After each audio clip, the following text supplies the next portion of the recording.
Ang telebisyong nagpapakita ng kamatayan tahimik ang gabi. Ang tanging ilaw sa buong bahay ay galing sa maliit na bumbilyang kumikislap sa may kisame. Doon, sa sulok ng sala, nakatambak ang isang lumang telebisyon. Kulay abo, may kalawang sa gilid, at amoy alikabok. Matagal ko nang balak itapon yon. Pero may sentimental value kasi.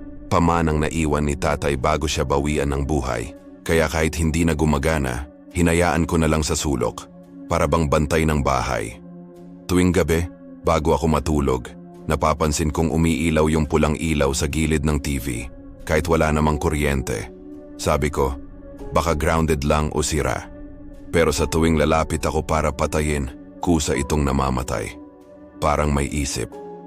Isang araw, galing ako sa trabaho, pagod na pagod. Pagbukas ko ng pinto, may narinig akong mahinang ugong, bukas, TV, bukas, kumikislap.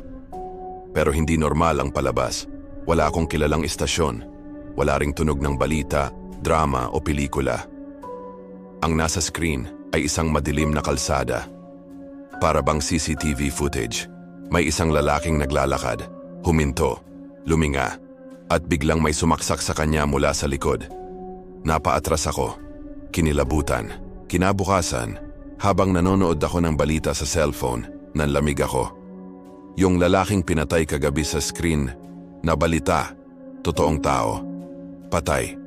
Akala ko nagkataon lang, pero kinabukasan, ganun na naman.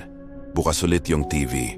At may panibagong video, isang babae naman ngayon, nakaupo sa loob ng jeep. May dumaan na lalaki. Tapos, sigaw, dugo, at katahimikan. Kinabukasan, headline ulit. Babae pinagsasaksak sa jeep sa tapat lang ng kalsadang tinutuluyan ko. Doon ako nagsimulang matakot. Tinanggal ko sa saksakan ng TV, tinakpan ng kumot. Pero kahit ganon, naririnig ko pa rin ang mahinang ugong ng static tuwing hating gabi. Minsan parang may boses na bumubulong. Hindi mo pa nakikita ang lahat. Pagkatapos ng ilang linggo, may pattern na akong napansin. Lahat ng pinapakita sa TV, mga taong kilala ko. Yung tinderong lagi kong binibilhan ng sigarilyo, yung karpinterong kapitbahay namin, yung guard sa kanto.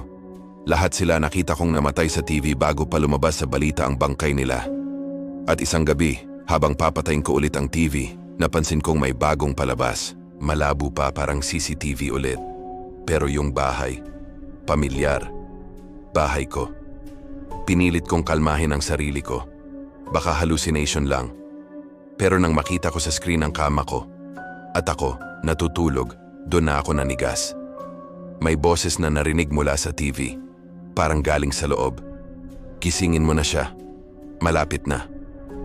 Tumakbo ako palabas, pumunta sa bahay ng pinsan ko. Hindi ako makatulog buong gabi. Kinabukasan pagbalik ko, patay ang TV. Pero yung sahig sa harap nito, may bakas ng paa. Basang parang galing sa loob ng screen. Lumipas ang ilang araw at inisip kong baka guni-guni lang. Hanggang sa isang gabi, nagising ako sa isang liwanag. Hindi ko alam kung anong oras na, pero nakita kong bukas ulit ang TV. Kumikintab ang screen. Ang palabas, isang bahay. Pamilyar ulit. Bahay ng kapitbahay kong si Mang Ruel. May mga taong nakamaskara. May dalang itak, tubo at martilyo. Pinagpapatay nila lahat ng nasa loob. Sumisigaw si Mang Ruel, pati asawa at anak niya. Gusto kong tumakbo para tumulong, pero hindi ko magalaw ang katawan ko. Parang may humahawak sa akin. Hanggang sa makita ko sa screen may isang lalaki na nakatayo sa labas ng bahay. Ako mismo, nakamasid sa masaker, walang ginagawa. Sumigaw ako, tumakbo palabas ng kwarto.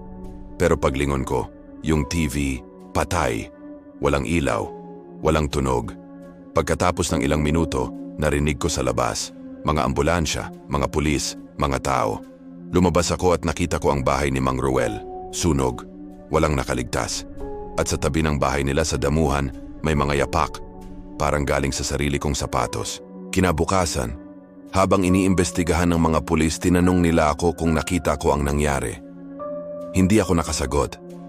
Ang nasa isip ko lang, paano ko ipapaliwanag na nakita ko ang lahat sa TV bago pa man mangyari?